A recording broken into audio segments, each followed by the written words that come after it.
here is Jeff, the host of the Gridiron.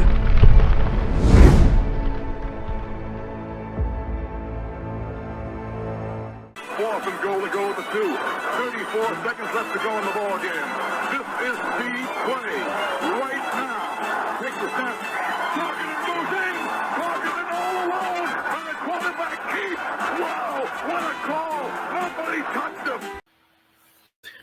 Now, this is something, certainly the Giants obviously want to do without question. Without question. Always want to have those joint practices. Now, I know past couple of years, I remember we had practices with the Lions, right?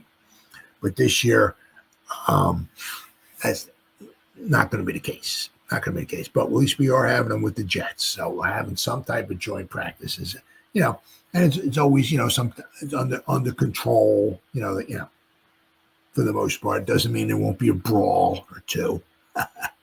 but they are supposed to have some joint practices with the Jets before their week 2 preseason game, right? So, Giants and the Jets will hold practices before week 2 of their preseason game, which is cool. All right. New York Jets new head coach, Aaron Glenn, revealed on Tuesday that the Jets and the Giants would hold a pair of joint practices before their August 16th preseason game. Looking forward to that, the Jets rookie head coach said. The Jets will hold, let's see here.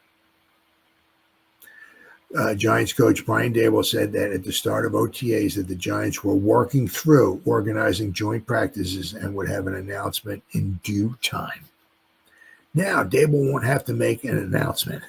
Joint practices with the Jets were already the only ones that made any sense. Because the Giants opened the preseason in Western New York against the Bills. While there are obviously relationships between the two staffs, right? The Bills have already committed to joint practices against the Lions. So, kind of wipes that out. Then the Giants will face the Patriots, right, in their third preseason game. But the Giants and the Patriots meet in week 13 of the regular season, so joint practices between the two teams were never realistic. So basically, pretty much, the Giants practiced once at the Jets facility at Florham Park last season, right? So pretty much, for the most part, the Giants and the Jets was the one that pretty much made the most sense. So we'll have to wait and see if it's going to be in Florham Park or exactly where it's going to wind up being. But, you always want to have that, and Daboll did say when he was speaking with the media that he's had a long, or, he's known Aaron Glenn for quite some time. He's had a good, relationship with him. Obviously, Glenn's coming from Detroit, right? But he's known him for quite some time. So, it's good. Dave's and Robert Saleh, last season, they seemed to know each other, got along pretty well. And then with Campbell too, right? Then when we had the joint practices with the Lions. So it's always really, really good, to have some type of joint practices. That's really, really, controlled, under some type of control. But once again, certainly does not mean, right, that tempers won't be flaring, right? Which is a good thing. Right? Yeah.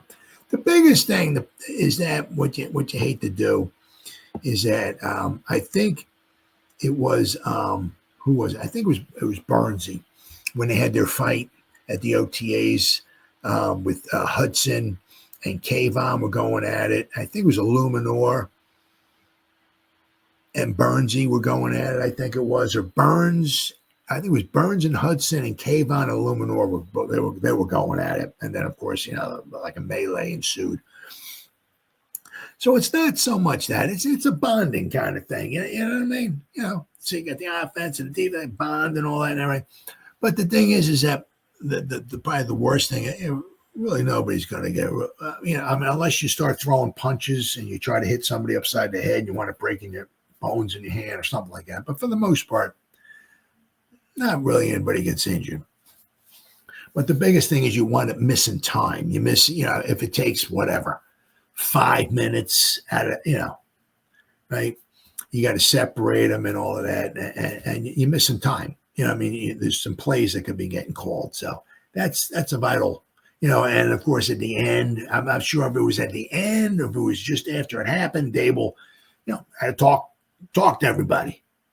So once again, you're wasting time. So that's the biggest thing.